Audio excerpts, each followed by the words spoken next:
আজি অতি দুখেৰে ক'বলৈ ওলাইছো,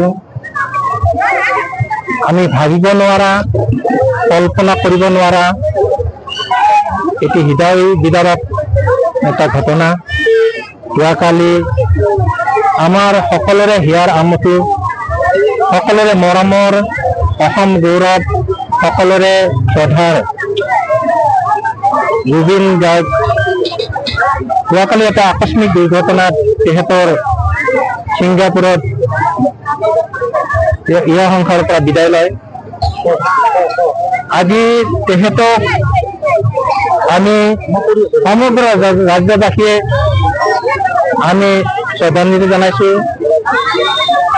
আৰু সেই অনুপাতে আমাৰ হাজো তৈবতুল ৰাইজবোৰেও আমি তেখেতক আজি শ্ৰদ্ধাঞ্জলি জনোৱাৰ অৰ্থে আমি ইয়াতে সকলোৱে সমবেত হৈছো। আৰু ইতিমধ্যে আমাৰ হাজো তৈবতুল ৰাইজবোৰৰ সভাপতি প্ৰমুখে আমাৰ বিষয়ববীয়াসকলে তেখেতক শ্ৰদ্ধাঞ্জলি জ্ঞাপন কৰিলে। আজি ক'বলৈ ভাষা নাই, ক'বলৈ শব্দ নাই, ক'বলৈ বাক্য নাই।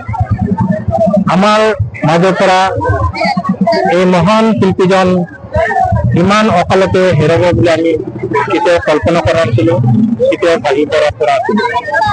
কেৱল হৃদয় কান্দি আছে, উচুকি উঠি আছে, বুকু ধপধপি কৰি আছে, ক'বলৈ ভাষা নাই। গতিকে জুবিন গাৰ্গ যদিও তেখেতে মৃত্যু হৈছে, কিন্তু আমাৰ মাজত অমৰ হৈ থাকিব। তেখেতে য'তেই নাথাকক কিয় তেখেতে সুখেই শান্তিৰে কুশলে থাকক, আমি ভগৱানৰ ওচৰত কামনা কৰিছো। জুবিন দাৰ ভালে থাকক। তেখেতৰ স্মৃতিবোৰ আমি সদায় জীয়াই ৰাখিম, তেখেতৰ গানবোৰ আমি সদায় জীয়াই ৰাখিম, তেখেতে কৰি যোৱা সৃষ্টিবোৰ আমি সদায় ৰাইজৰ মাজত জীয়াই ৰখাৰ কাৰণে আমি আপ্ৰাণ চেষ্টা কৰিম। এইখিনি মই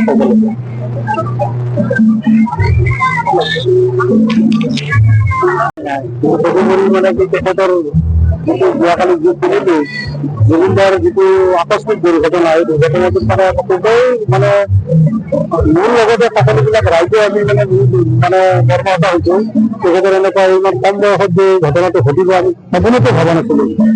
এতিয়া মানে খবৰ কাটে ভাষা লোৱা হৈছে, মানে তেওঁৰ মানে ইমানে দুখ পাইছো অন্তৰত, মানে আমি মানে থাকিব পৰা নাই। মানে এনেকুৱা মানে দুখ পাইছো যে তেওঁৰ নিচিনা এজন অসমৰ হাতক, অসমৰ গৌৰৱ মানে হেৰাই গ'ল, আমাৰ মানে ওচৰৰ পৰা হেৰাই গ'ল। এতিয়া মানে তেওঁৰ এতিয়া আত্মাই চিৰশান্তি লাভ কৰক, সেইটোৱে কামনা কৰিছো। আৰু